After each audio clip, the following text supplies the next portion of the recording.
सटह भीरी रंगवा भीतरी लगाई। आप भौजी सटह भीरी रंगवा भीतरी लगाई।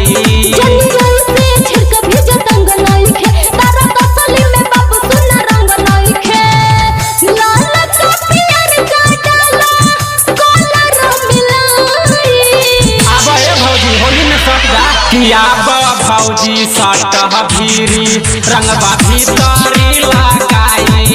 आप भौजी सटह भीरी हाथ चोली में घुसाई।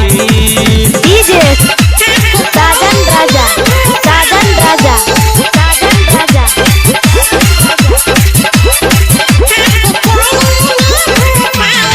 किसना गोर बदनिया रंगाई तबे जाके महजा भेटाई। किसना कलर में कलर मिलाईनी अब देहिया पर तोहके पटाई। ए भौजी आय तो पियर का डाले में ललका निकाले। सुना गोर बदनिया रंगाई तबे जाके महजा भेटाई।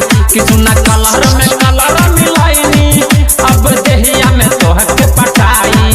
बाबे छोटा पिचकारी न पहुंच पड़ी बा नहीं चोली के तो ऊपर छौक पड़ी बा। देखले बालू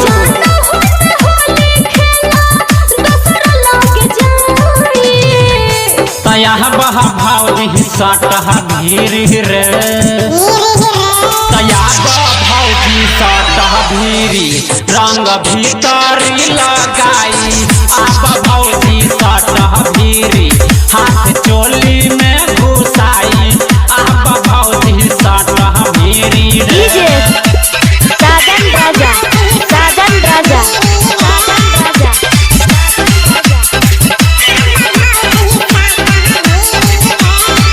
नहीं राइटर संजय से कहे छोरी सुना होलिये में मन भर कोरी।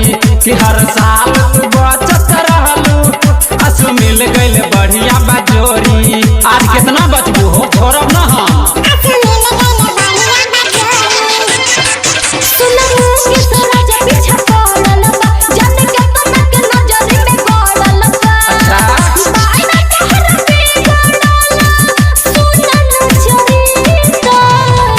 किया बह भौजी सटह भीरी रंगवा भीतरी लगाई।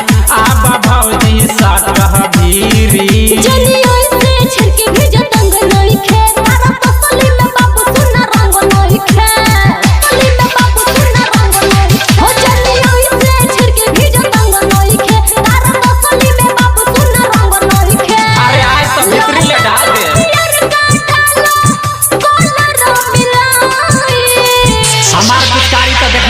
तया भौजी सटह भीरी रंगवा भीतरी लगाई।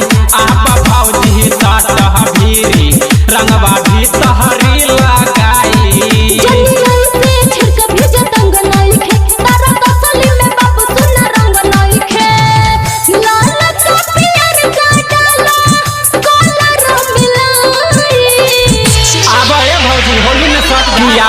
भौजी सटह भीरी रंगवा भीतरी लगाई। आप भौजी सटह